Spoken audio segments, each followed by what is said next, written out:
جی، دنیا بھر میں لاکھوں دیکھنے اور سننے والوں کو راشد حسین کا سلام۔ آپ دیکھ رہے ہیں پولیٹیکل پوائنٹ۔ ناظرین، بات کریں گے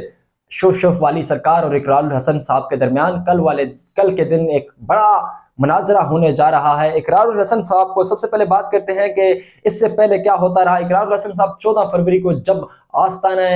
پیر حق خطیب صاحب وہاں پر پہنچے، ان پر طرح طرح کے الزامات لگائے، ان کو کچھ چیزیں ان کے سامنے رکھی، جن میں بہت ساری ویڈیوز میں آپ نے دیکھا کہ اقرار الحسن نے ان سے بڑے تحمل سے بات کرنے کی کوشش کی، مگر وہ جذبات میں آئے اور وہ اقرار الحسن کے کسی سوال کا جواب نہ دے سکے۔ اس کے بعد اقرار الحسن صاحب اپنے گھر کو لوٹے اور اقرار الحسن نے یہ کہا کہ اب وہ ان کا پیچھا نہیں چھوڑیں گے۔ اقرار الحسن صاحب نے مختلف طریقوں سے، کیونکہ سوال یہ ہے کہ آج بھی اگر کہا جائے کہ کرامات، اس چیز کو کہا جاتا ہے کہ منہ سے کیل نکالنا، منہ سے کیل اور گولیاں نکالنا یا آنکھوں سے چین نکالنا، تو یہ چیزیں اقرار الحسن نے بھی کر کے دکھائی ہیں۔ اقرار الحسن نے بھی منہ سے گولیاں اور کیلیں نکال کے دکھائی ہیں۔ اقرار الحسن نے ہی ایک بندے کی آنکھ سے چین بھی نکال کر دکھائی ہے، تو پھر تو کرامات اقرار الحسن کے پاس بھی ہیں، اگر وہ ان چیزوں کو کرامات کہتے ہیں۔ دوسری بات کی جائے کہ کیا یہ چیزیں ہوئی ہیں، تو کل عالم اسلام کے 3 بڑے مفتی اکرام، مفتی منیب، مفتی حنیف قریشی اور مفتی تقی عثمانی نے ایک متفقہ بات کی ہے کہ 1400 سال جو اسلام کی ایک تاریخ ہے،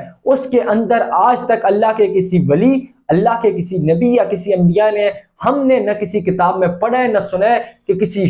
کسی جن والے شخص کے منہ سے گولیاں نکالی گئی ہوں، کیلیں نکالی گئی ہوں، یا کسی کی آنکھ کے چین سے نکالی گئی ہو۔ اس طرح کی کوئی چیز اسلام کے اندر نہیں ہے۔ یہ پاکستان کے 3 بڑے مفتی اکرام کا ایک فتویٰ ہے، ان کا ایک واضح پیغام ہے۔ اس کے بعد اقرار الحسن صاحب نے آج کے دن پہلے آنا تھا، مگر ایک ہفتہ پہلے ان چیزوں کو اس وجہ سے کی گئی تھی کہ آج کے دن قرارداد پاکستان، کیونکہ 23 مارچ کا دن تھا، اس وجہ سے آج کے دن کو چھوڑ کر اقرار الحسن نے کل کے دن جانے پر فیصلہ کیا ہے، کیونکہ اور کل ہی رات کو اقرار الحسن کے خلاف ایک FIR بھی راولپنڈی میں درج کی گئی ہے۔ اس کے ساتھ ساتھ اقرار الحسن کو کلر سیدہ پر جانے پہ بھی پابندی لگا دی گئی ہے۔ اب دیکھنے کی بات یہ ہے کہ جب اقرار الحسن تمام تر ثبوت لے کر سب کے سامنے آئے، اس شخص کا مکروہ چہرہ پوری قوم کے سامنے رکھا، تو یہ ادارے، یہ طاقتور لوگ، یہ اسٹیبلشمنٹ اور یہاں کی انتظامیہ بھی ان کے ساتھ مل گئی اور اقرار الحسن کو وہاں پر جانے سے روکنے کی ہر ممکن کوشش کی جا رہی ہے۔ اس سے پہلے اقرار الحسن پر طرح طرح کے بہتان لگائے، ان کے خلاف مذہب کارڈ کا استعمال کیا گیا، ان کے گھر پر لاہور میں فائرنگ کروائی گئی اور حملہ کیا گیا، ان کے بیویوں کی تصویریں واٹس ایپ کی گئی ہیں، جس کا بقول اقرار الحسن نے کہا کہ ان کے سہیل کلیا جو پیر حق خطیب کے ایک رائٹ ہینڈ سمجھے جاتے ہیں، ان کے واٹس ایپ کے تھرو ہوئی ہیں۔ یہ بلیم بھی انہوں نے لگایا ہے اور اقرار الحسن کے خلاف FIR درج کی گئی ہے، مذہب کارڈ ان کے خلاف کھیلا گیا ہے، لوگوں کے اندر ان کے خلاف اشتعال پھیلایا گیا ہے کہ اقرار الحسن کو کسی نہ کسی طرح نقصان پہنچا جائے، لیکن جو شخص حق اور سچ پہ ہوتا ہے اسے نقصان کبھی نہیں ہوتا، وہ ہمیشہ اپنے بات پہ قائم ہے۔ انہوں نے اس چیز کو ثابت کرنے کے لیے پاکستان کے مختلف علماء، مفتی اکرام اور اسلامی اسکالر سے بھی بات کی ہے۔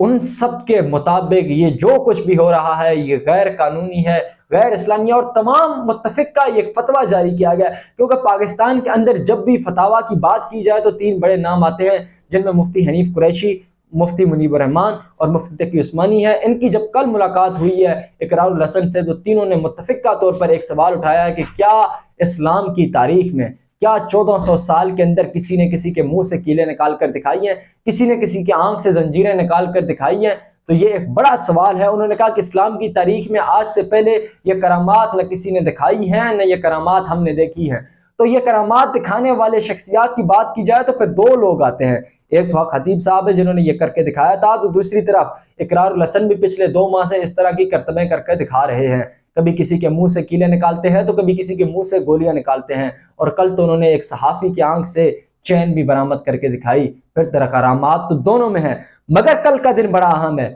اگر کل کے دن اقرار الحسن صاحب اب اسلام آباد پہنچ چکے ہیں اور انہوں نے یہ واضح پیغام جاری کیا کہ میرے ساتھ جو کچھ ہوتا ہے ہونے دو، مجھے مار دیا جاتا ہے، مجھے گرفتار کیا جاتا ہے، مجھے اس چیز کی پرواہ نہیں، لیکن میں کل کے دن لازماً جاؤں گا۔ لیکن دوسری طرف وہ لوگ اپنے تمام تر حربے استعمال کر رہے ہیں کہ وہ کسی نہ کسی طرح وہاں تک پہنچ سکیں۔ بات کی جائے تو اقرار الحسن پر ایک FIR ہوئی ہے اس وقت راولپنڈی کے اندر، اور دوسری طرف حق خطیب کے حوالے سے بات کی جائے تو حق خطیب کے خلاف پشین، کلات، زیارت اور ہارنائی کے اندر 8 FIR درج ہوئی ہیں۔ یہ چاروں اضلاع بلوچستان کے ہیں جہاں پر ان کے خلاف 8 FIR درج ہوئی ہے، اور ان FIR کا مطلب یہ ہے کہ انہوں نے مذہب کا استعمال کیا ہے اپنے آپ کے لیے، اور مذہب ختم نبوت کا استعمال کیا ہے۔ 8 FIR کا یہ متن ہے اور مذہب کے خلاف لوگوں کے اندر اشتعال پھیلانے کے حوالے سے یہ 8 FIR ان کے خلاف آج تک بلوچستان کے اندر درج ہوئی ہیں۔ اس کے علاوہ پاکستان کے دیگر علاقوں میں بھی درج ہوئی ہیں اور ان FIRs کے اندر اقرار الحسن کو بھی مدعی بنایا گیا ہے۔ اقرار الحسن صاحب نے یہ بات بھی کی ہے کہ وہ خود بھی بہت جلد ان کے خلاف FIR کرنے جا رہے ہیں، لیکن کل کا دن ایک بڑا اہم دن ہوگا، ایک سوالیہ نشان ہوگا کہ کیا اگر اقرار الحسن صاحب وہاں پر آتے ہیں، کیا وہ اقرار الحسن صاحب نے اس دن بھی کچھ سوالات کیے تھے، اقرار الحسن کے سوالات کو غلط نہ سمجھا جائے۔ اقرار الحسن کا سب سے پہلا سوال یہ تھا کہ آپ نماز یا کلمہ پڑھ کر سنائیں، لیکن وہ آپ کے سب کے سامنے ہے کہ انہوں نے آگے سے کیا کہا۔ اقرار الحسن صاحب نے ہی ایک ویڈیو کے اندر ان سے کہا کہ اس عورت کے منہ سے آپ چین اور کیلے نکال کر دکھائیں جو وہ نہیں دکھا سکے، مگر اقرار الحسن نے وہ نکال کر دکھائے ہیں۔ تو اس کا مطلب ہے کہ یہ ایک ٹرک ہے، جو اقرار بھی کر سکتا ہے وہ بھی کر سکتا ہے۔ اگر یہ کرامات ہوتی تو پھر اقرار الحسن کو تو آپ کہتے ہیں وہ کئی لوگ تو اس کو یہودی بھی بنا دیا آپ لوگوں نے، آپ نے اس کو قادیانی بھی بنا دیا، تو پھر ایک قادیانی اور ایک یہودی بقول ان کے شف سرکار کے، تو پھر یہ مجھے بتائیں کہ وہ اقرار الحسن صاحب ایک یہودی اور ایک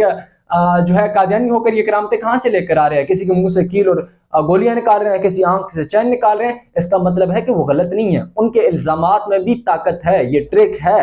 اور وہ انہوں نے ثابت کر کے دکھایا ہے۔ لیکن کل کا دن ایک اہم دن ہوگا جب یہ لوگ وہاں پر جائیں گے دونوں کے سامنے، اگر پیر صاحب ان کو کل ٹائم دیتے ہیں وہ سامنے بیٹھتے ہیں تو اقرار الحسن صاحب کے سوالات کے جواب دیں گے۔ لیکن کل کا دن بڑا اہم دن ہوگا، اقرار الحسن صاحب بھی اسلام آباد پہنچ چکے ہیں، لیکن تمام تر اداروں کی طرف سے، تمام تر جو اسٹیٹ کے ادارے ہیں جو ان کے مریدین اپنے آپ کو کہتے ہیں، ان کی طرف سے ہر اس حربے کی کوشش کی جا رہی ہے کہ کل کسی نہ کسی طرح اقرار الحسن کو روکا جائے۔ اور اقرار الحسن صاحب نے یہ بات بھی کی ہے کہ شاید وہ اپنے کسی لوگوں کو، اپنے کسی بندے کو مار کر یا کسی کو جانی نقصان دے کر اس کا الزام بھی اقرار الحسن پر لگائیں۔ اس وجہ سے اقرار الحسن نے تمام تر پاکستان کی الیکٹرانک میڈیا اور بالخصوص ڈیجیٹل میڈیا کو دعوت دی ہے کہ کل تمام وہ لوگ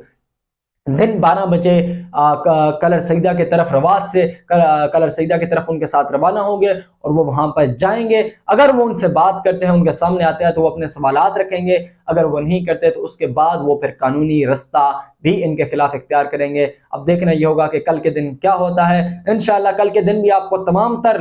لمحات سے آگاہ رکھیں گے۔ مجھے دیجیے گا اجازت، اللہ حافظ۔